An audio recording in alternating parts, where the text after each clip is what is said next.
So good afternoon, I'm Charlotte Robinson. I'm the president of the Thunder Bay Chamber of Commerce, and pleased to welcome you all to today's event.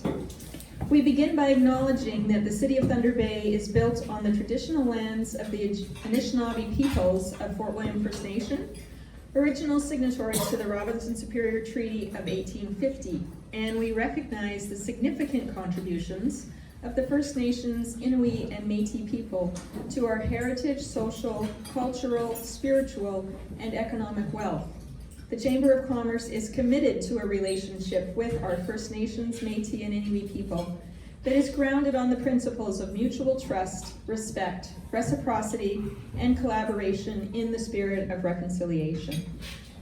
I want to thank our Leaders Luncheon series sponsor, which is Intercity Industrial Supply. Tony is here again to represent, so thank you, Tony, for your ongoing support. Really appreciate that. I also want to acknowledge a couple of special guests. Thank you, City Manager Norm Gale is here. Thanks for joining us today. Come on.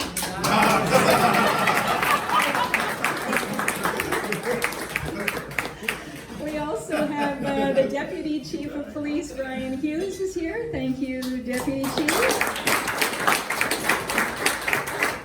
And our guest speaker, of course, Thunder Bay Chief of Police, Darcy Fleury, is here. So Chief Fleury formally became the Chief of Thunder Bay Police Service on May the 15th, 2023. Before arriving in Thunder Bay, Chief Fleury was a 36-year veteran of the Royal Canadian Mounted Police, and most recently served as the Chief Superintendent of the Central Alberta District, based out of Edmonton. Fleury boasts extensive experience in investigative, operational, and administrative policing, including leadership at senior and executive levels, and his career spans posting in the Northwest Territories, Manitoba, and Alberta. Originally from Manitoba, Chief Fleury is a proud member of the Manitoba Métis Federation, where his father was a founding member. He is also the first Indigenous Chief of the Thunder Bay Police Service. So put your hands together and welcome our Chief of Police.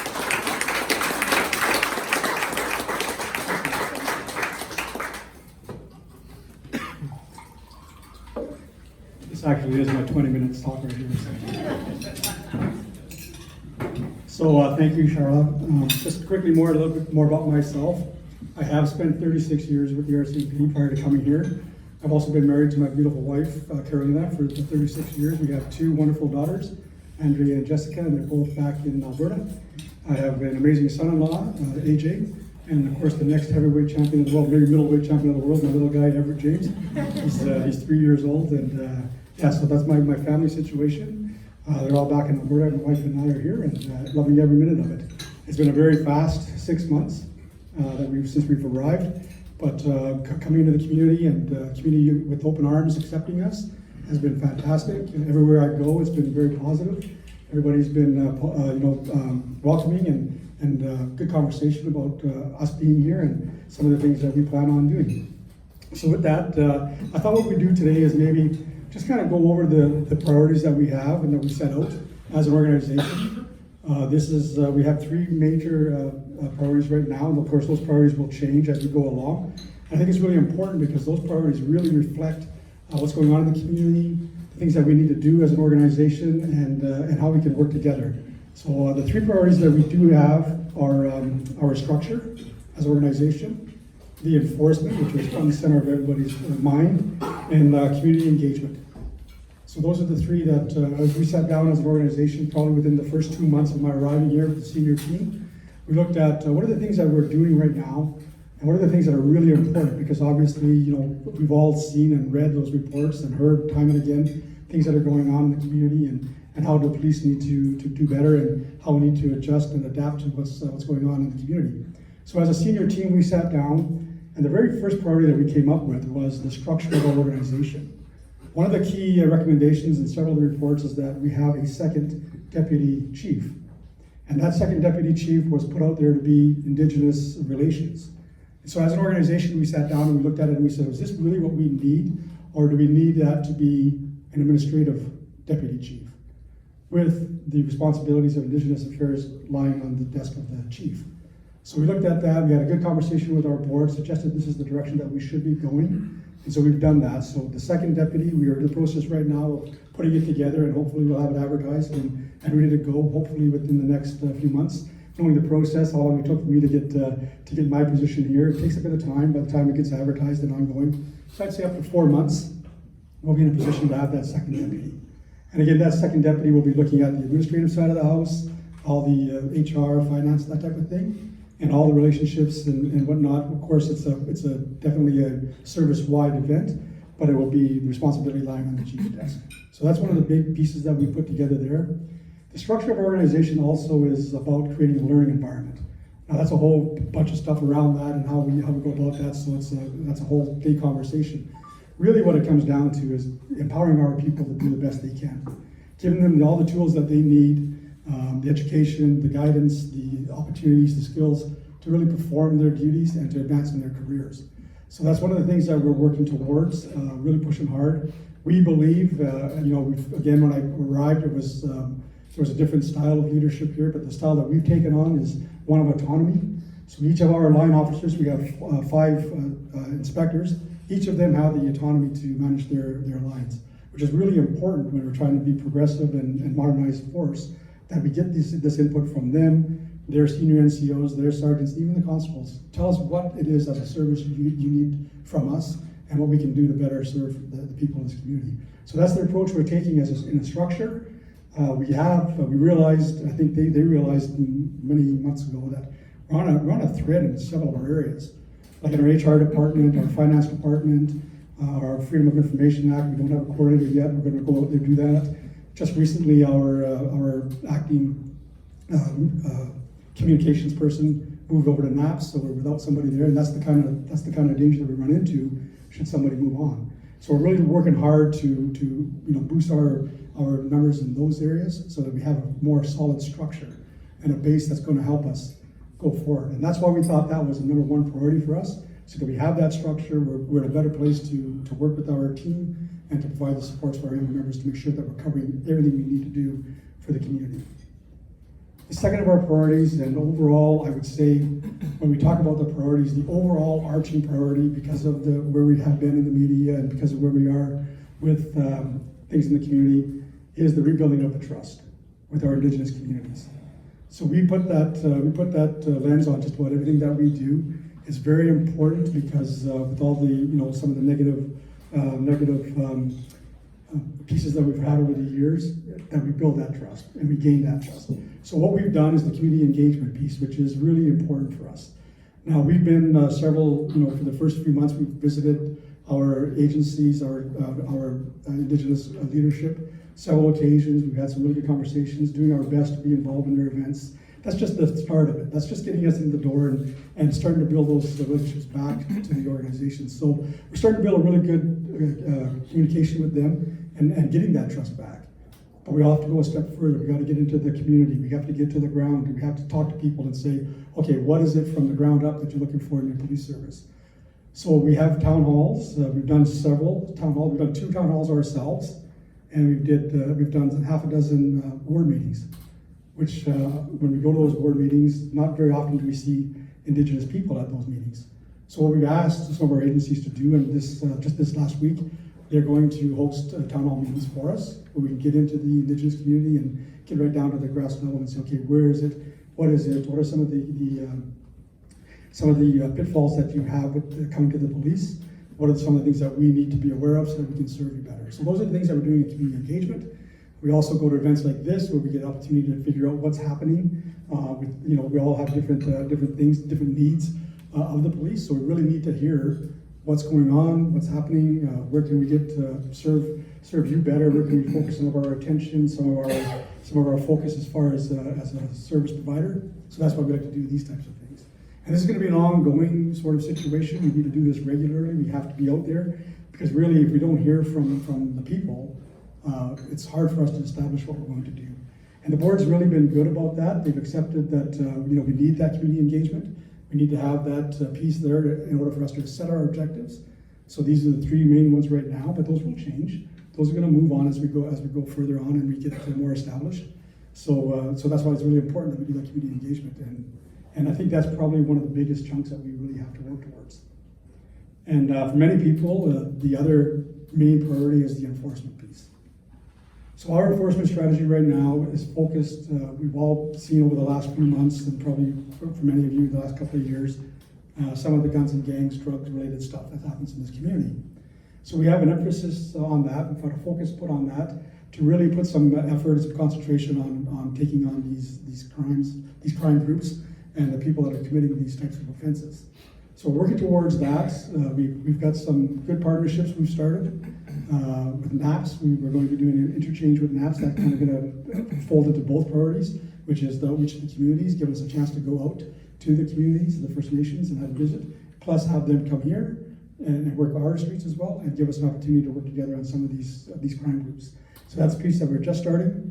Also at the OPP, we've had some good meetings with them and initiating that. Same sort of deal, going to the communities they're involved in, but also working with them here. We've got two groups assigned that we're going to be starting up here either late in the year or early in the beginning of the next year. That's going to focus on enforcement of some of the organized crime groups that we have here, and some of the more prolific offenders or people that continually do crime and live that lifestyle. We're going to be focusing on them.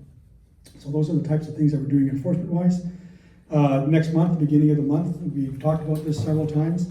We often get calls that, oh, well, this house is selling drugs, that house is selling drugs, this house is selling drugs, these people are in my back lane.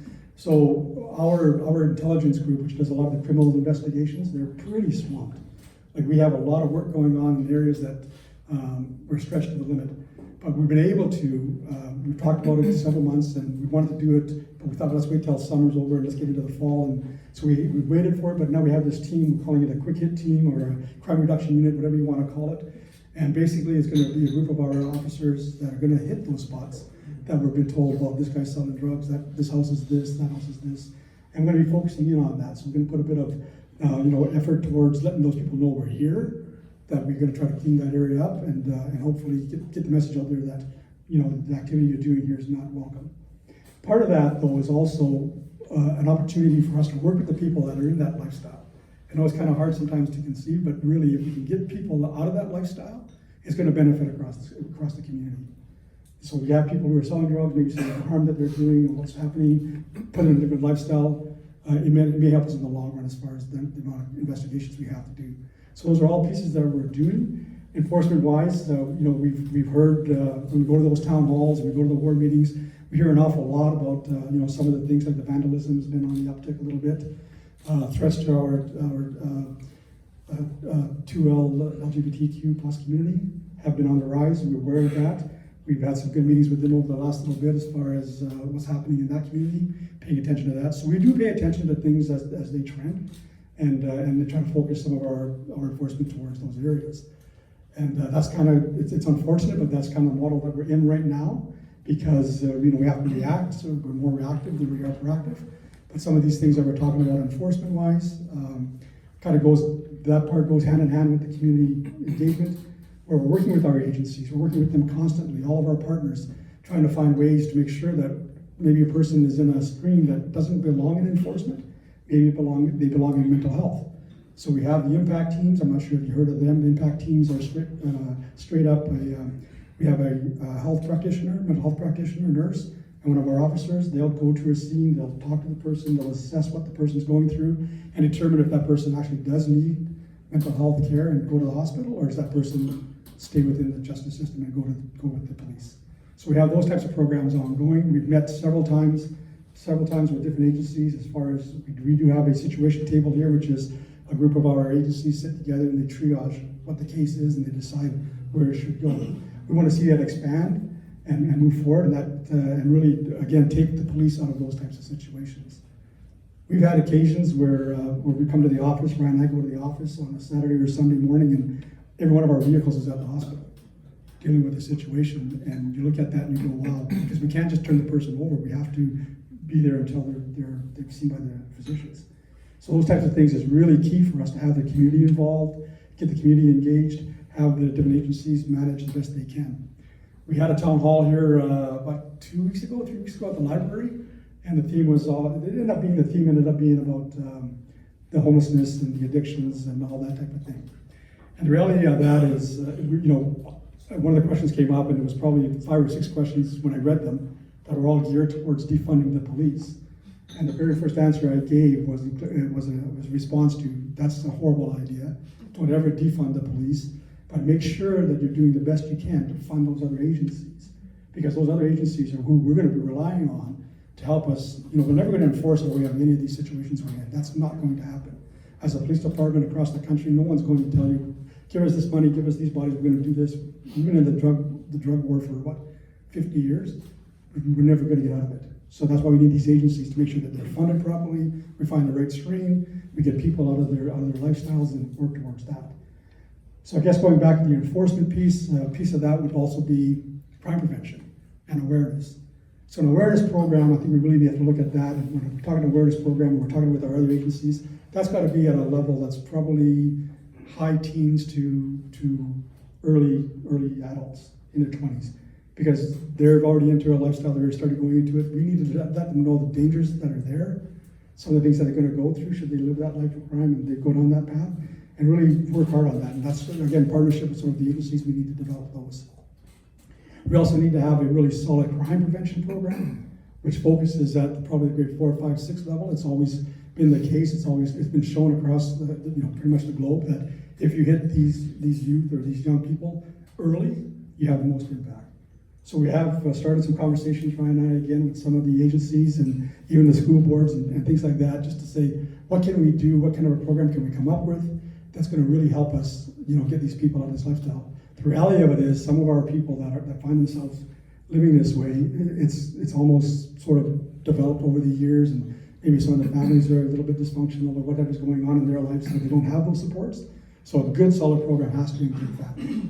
So you can see some of the things that we're working on as an agency with other groups is going to be time consuming. None of the stuff that we're doing right now outside of the quick, going out and doing the immediate checks on enforcement is going to have an immediate effect. This is a long-term thing that we're working towards. Some of the programs that we have in place, some of the ideas that we have there are still ideas. So to get the people on board, we're talking probably 2, 3, 4 years down the road before anything really seasoned. And a lot of people go, what? 4 years down the road, what are you talking about? We're going to live this for that time. No, it's patience, it's perseverance. It's going to take us that time.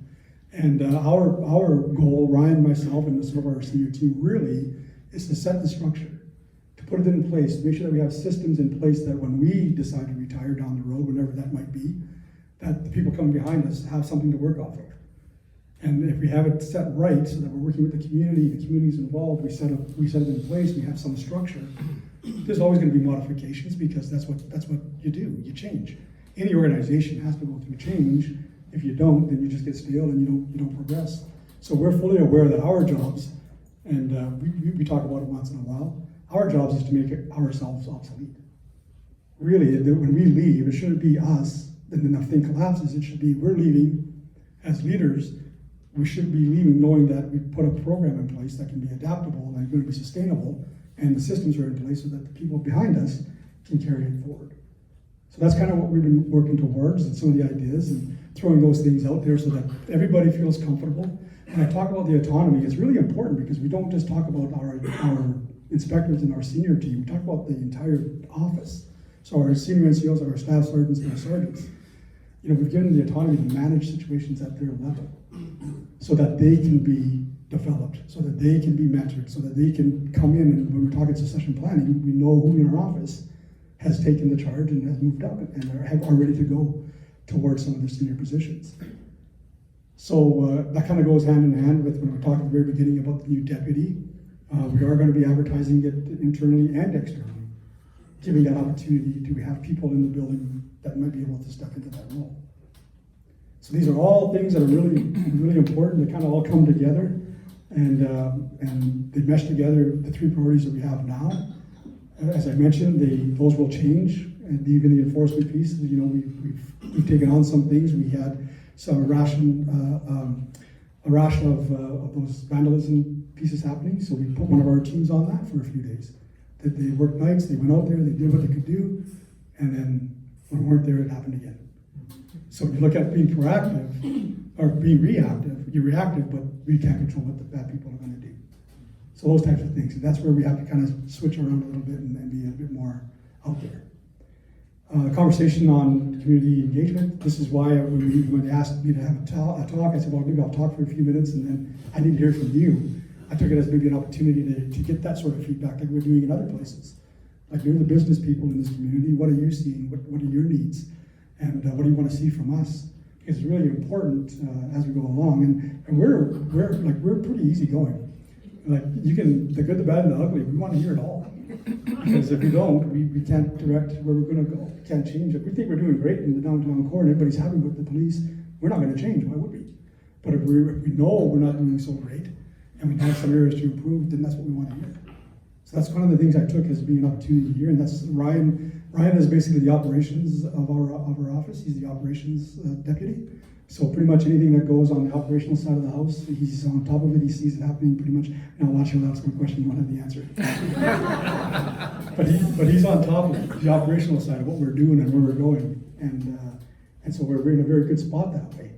And that helps us direct some of the pieces that we do as we go along. So I hope I haven't confused you. I kind of jumped around back and forth through the priorities, but that's where we're at as an organization. And we really do see some really good positive progression.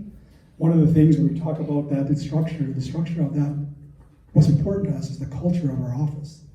And of course, you all hear it as well as the community piece that's out there, some of the structural, some of the internal culture and how all that's going. But I think we're on the right path. I think we're going in the right direction, given that autonomy and having people, feel that they're valued and their word means an awful lot, and the advice that they have to offer is going a long way with us. So I think we're seeing some positive change there, some good comments. Wherever we go, we're hearing that the membership are talking positive about the direction. So I think that's something that has only been 6 months. We're really happy that we're going that way, because if it wasn't, it would be a check for us as well, saying, here's the ugly, you're not doing well.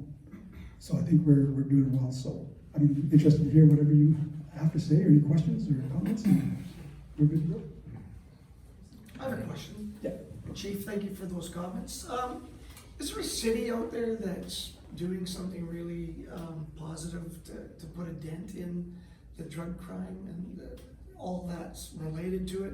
It might be a best practice. I know, because we're not the only ones that are going through this. Pretty much every city across the country is dealing with some element of it, but whether it be the tent encampments, we know there's lots of people that are addicted that are living in those tent encampments. It's not just homelessness, but a combination of, is there somebody out there that's doing something unique or innovative that we might be able to learn from?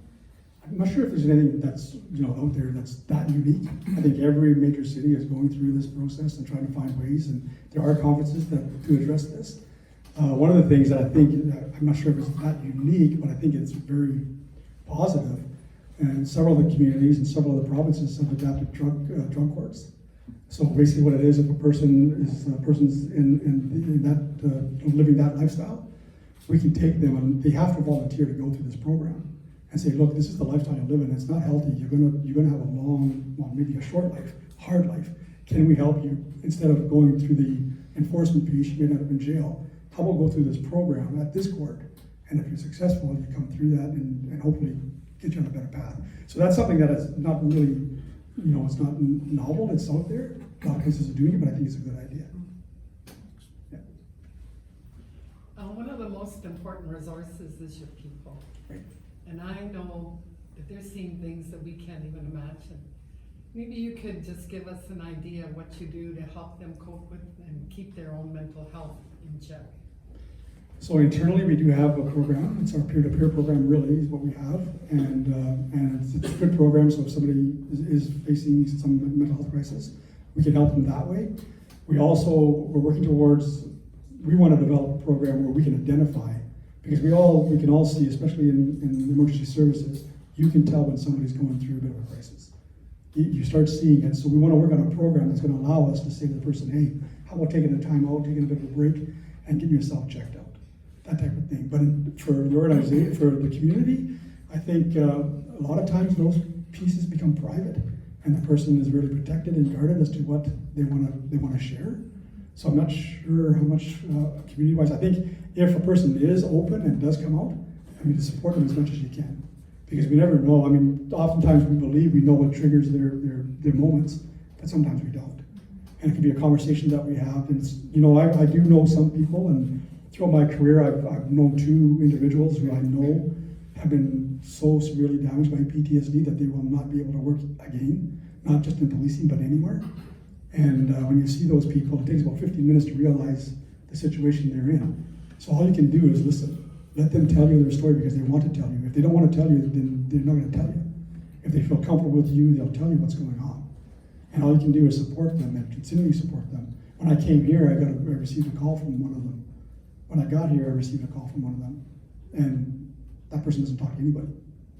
Just because the care and just to be there and have a presence. So if anything, I would say, if you do or you are aware of somebody that has these conditions or some mental health conditions, just support them, be there for them. That's what I would suggest.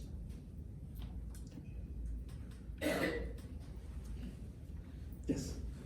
Hi, Chief. We've talked before with the North Carolina Planning Board. We're in the middle of a project now with 2 First Nation communities in the north.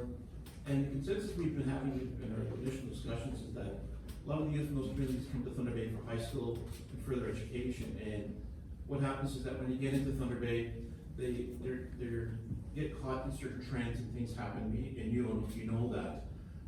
And the biggest thing that we've heard from the community is that there's not much support on all sides actually to help those youth to avoid them getting into that direction, but steering them in the right direction. And our projects of workforce development hope to get those individuals, because 16 and up is where it's really starting to show, up to 24. But what's your plans in terms of the high schools and getting in, talking to youth at that level? Because I think that's where really you can catch it there. It could probably stop a lot of things in the future. So at DFC and Mattawa schools, we have liaison at both schools. So they spend their day at the school and they interact with the students that way. One of the programs that we are going to do, and this is why it's really important to some of the relationships that we built, and we have been invited to the NAN territory to go to the communities and have a visit so that people, to have that conversation with those students who may be coming down here next year. It's about our organization particularly to have that trust and the confidence if you do have some trouble or some difficulty, approach the police.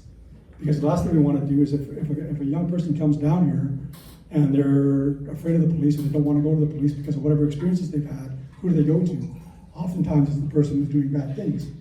And then they end up in a cycle where now they're into bad habits and stuff and get away on them. So we really do have, we do have a plan to visit those communities, to have those conversations. We're going to piggyback with whoever we can to get those communities. And for example, when they arrived back here, we had an orientation. We visited with the students. We just did another one a couple weeks ago. So we're constantly at those schools. Yeah. So for a number of years, businesses have been trained not to call the police if there's, a homeless person or someone, outside their business or, bothering their customers. We've been training them to call the SOS program. And then the SOS program was canceled. What should businesses do if they see someone in distress around their business, someone that, is potentially intoxicated, that may be a danger to themselves or to other, because they just don't want to call the police because they know you're already overwhelmed. What would be the suggestions that we could be passing on to the business community and how to deal with that now that the SOS program is no longer available? Well, I think honestly, I believe it's important that you call anyway. So you may not get a physical response. You might get it, but it might be 3-4 days down the road, depending on what it is. But for us to have the information is really important. And why that's important is maybe it's the same person that you're calling about day after day after day. But that might help us with information down the road that we may need. So I encourage people to call. And the department sometimes, the amount of calls that we would get on a daily basis would be just skyrocketed, right? But I think it is important. You may get a call back. You might get maybe somebody will respond. But for example, if that store owner sees this person on a regular basis, and then they see that their activity is starting to get a little more dangerous, or they're starting to amp up a little bit, for us to have that information from the beginning and say, okay, now, you know what, maybe we need to get over there. So that's the kind of thing. I mean, sometimes it's difficult to say because we are from call to call, but I think it's important that we have the information. I'll give you an example of that. We did have, since I've been here, we did have one complaint, and that complaint was took, I think, an hour and a half or 2 hours for our members to respond, and this was a very serious priority call. There's no doubt about it. I read it, I went through the details of it, and I read it and I said, oh man, like, why weren't they there? So this could be a problem for us, and internally we look at these things very seriously. So we sat down and we looked at it. Yes, it was a priority, but it was the number 6 priority of the 5 that we had before that, which our officers were on, and those other 5 were of a higher priority. So those are the kinds of things that we're dealing with constantly. And that's not really, you know what, it is a bit of a resourcing thing, but it's not the reason. It's just that that's the calls we're faced with. For example, the mental health calls, we go through, every day and every night, we get a review of what's going on in the day. And I would say we're probably averaging around 6 calls, mental health calls a day. Like over a night shift, where we have to respond to it. So that takes our officers off the road to those calls, but then we have to deal with this situation. So again, we are working with different agencies, trying to find ways to find a better solution to that, so we don't have our officers tied up, so we can do better responding. But at least I believe that you've got to make the call. And I'll give you an example of that. When I was in both Manitoba and Alberta, we had these conversations and sitting there listening to the group, and business person said I was broken in 4 times. I stopped calling after the 2nd time because my insurance is going up and nobody's coming. And then I use the example, okay, that's a real problem, obviously, police response. But for our purposes, so you got broken in the first time, you saw this, all you saw on your video was a black truck. And then a week later down the road, somebody else got broken into and they saw a black truck and they saw 2 people in it. But nobody reported it. And then 2 days later down the road, they saw a black truck with 2 people and somebody in the back. So as we go on, and if we don't get the call, we can't do anything about it. But if we get the call and what's the situation and who's there and what's happening, we can start building ourselves towards, okay, what do we need to do if something more serious comes about. So that's why it's important to have those calls. So, as a new leader in our community, Yes. you must have had a plan for the first 180 days. How are you doing? My plan was to survive. You're here. No, I really, when I applied for the position, people have asked me that question, what are you doing? Like, what are you, the publicity and all that stuff, what are you, crazy, like, what's going on? And I really thought that I had the skills and the ability, my experience, what I've gained over the years to come in and make a difference.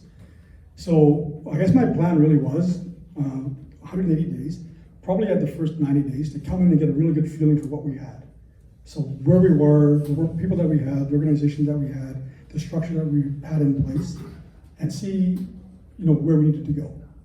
So my plan was basically to come in, observe, get a good feeling for where we are. I knew that the importance, and it was stressed not only by the publicity of what was out there, but the conversations with people that I was being interviewed by and all that, that the real priority is getting that trust back. And if you look at the trust, maybe it's not just with the Indigenous people, it's with everybody. Like, how do people feel about their police department? So getting that trust back was a priority. So my goal, and it's still the overarching one, is to work towards making sure we're doing that. But it's also having a presence. Like, I think we go out quite a bit.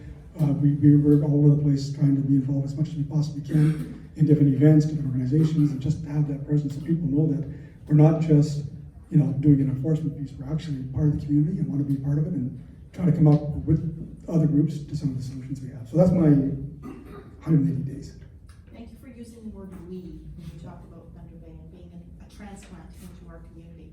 Because I think a lot of times what happens is people come and want to be the solution and think that they've come with all these big ideas and they're going to change us. Right. And so I appreciate you being involved and being really interested in engaging with our community. So thank you. Thank you.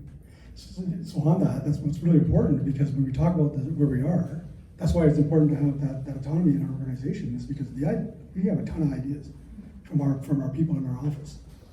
I can tell you, they work hard. Like, I go to the office all kinds of weird hours, and this place is a beehive. They're constantly going, and then when we sit down and we have a chance to talk, the ideas coming out and where we're going is just phenomenal. So that's also the other part of the 180 days, listening and understanding what's going on and really pushing those ideas. Sometimes it's a bad idea, you just gotta tell them it's not a good idea. But you move on. Right? Yeah. But overall, it's been really good. Yeah. Yes. So you mentioned a few times about reaching out to some of the other organizations in the community that maybe provide mental health or support in some way. Because a lot of people who end up in your doors don't really belong there, right? They should be somewhere else. What are you thinking going forward about formalizing a structure to encourage that continuing? Doc, you mentioned structure a few times too, which is great. I love it. I say internally, actually, my whole role was to make myself obsolete, right? And it was really easy in my case, but just going forward, I guess what that structure looks like around continuing those outreaches and continuing that support. So it's not something that just falls off to the side when you get busy kind of thing, right? Which can happen, right? Happens to everyone. So what if you get something a little bit about that? So that's where we have the situation table, and I want to see that expand to, if you know, St. Albert, Prince Albert in Saskatchewan. They started the hubbing program, which is community mobilization. They have all these agencies, and what they do, they're a little bit more proactive. So they'll see, like, for example, a school might see somebody starting, to fall into some bad behavior. They'll take it and they'll say, this is where the person's going, and they'll triage the entire case and say, what is it that's making this person go this path? I didn't see that happening. That's very sustainable. It's been an ongoing program out there for years. We just picked it up and ran it in Brandon, Manitoba. It's been ongoing for years. It's one of those programs that I think really has an impact. So you're really being proactive. You're not doing necessarily the reactive stuff. You're seeing that somebody's starting to go down a path, and you're getting involved with it, and you're helping them out early. So I see that sustainable, and I think that's something that we should be working towards. Yeah. Thank you. Yes. How do we fund that? We know that the police budget is one of the major drivers of the growth of the city's budget and our taxes. How do we fund programs like that? Does that come through fundraising through the charitable partners, or are there programs that we need to be advocating for additional support from government? What would you suggest to help with that? I think it's a bit of both, and I think that's probably in the planning stages as we go along as to where we can do this. I do know that that Marcus's office has been fantastic as far as trying to find funding avenues, particularly with some of the stuff that we're doing as police agencies. I know Kevin's office has done the same thing, and we applied for 6 grants this year, some of it on some of these programs, and we've I think there's one that we didn't receive because they're trying to expand their programs throughout the province, so we didn't get that one. But those types of things, yes, we apply for grants and funding, but I think it also has to go back when we have a solid plan in place. Then we can petition, governments and say, or even other agencies and say, here's what we want to do. It's going to take X amount of dollars for X amount of years. I know the previous National Crime Prevention Center used to fund a lot of these programs, as long as it was a sustainable program, could last many years and push it forward. So those are kinds of avenues that we want to look at as we go forward. Yeah. Any other questions? Yes. Put Norm Gale on the spot. That was last month. I'm supposed to be free here. Is city administration listening and working with you? You know what? We meet every month, Norm and I, and we're sitting here chatting. So you got anything to talk tomorrow? I said, well, not really. Neither do I. Okay, so that's our meeting. That's not helpful. No, but it is that we meet regularly. We discuss these things, and right now, of course, it's into the budget cycle, right? So we've thrown it out to them, saying, here we are. We've had some good conversations. Do you really need that? What about this? And those kinds of conversations. Yes, it's been very positive. Good conversations around the things that we're doing, where we're going. Talking all the time about what's happening and even internally, like what's going on internally, because that does have an effect on where we're going to go. And we have some members off right now, and of course that's a cost. Well, they need to be aware of that. And if we have more going on, they need to be aware of that. So we have to start doing that type of forecasting. So we have a good relationship and talk regular. I have one more question. Yes. Just about recruitment of police officers. It seems it's more challenging to recruit police officers than it is to recruit firemen these days. What's the police department doing to try to encourage more people to get into policing? So that's another piece that we're definitely interested in working on. Our recruitment piece right now is we do have our recruiters, they do go across, they've been out to the west looking for people. We have advertised, we're going to be pushing a bit of a campaign to advertise. Across the board though, this is not Thunder Bay issue. This is across the board. I'm still connected to some of my friends on the RCMP, and they have a Facebook site. They had a graduating class of 8, and they usually have graduating classes of 32. So this is across the board. It's just really hard right now. Policing, I mentioned it to someplace else, is not the flavor of the day anymore. I mean, we used to have hundreds and thousands of people lined up applying for police positions, and that's not happening. And I think there's some influence on that, I think, throughout what's going on globally, and especially when you see what's in the States sometimes with the way the police departments are perceived down there, that has an impact. people aren't lining up like they used to. So our task is how do we make it that this is a job you want to do? How do we make it so that people want to come to our door? And that's really a challenge for us. And we're going to be working on some strategies there, both with our HR people, our recruiters, and our communications people. I'm getting hooked. That was fabulous.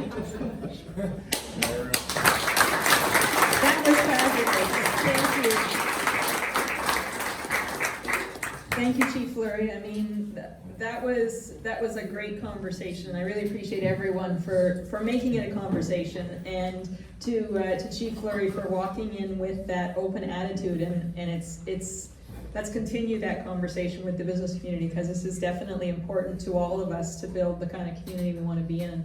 We appreciate you and your team and all the hard work that you do to keep us all safe and to grow our community. So thank you to you and your team for everything you're doing. We know it's a tough job.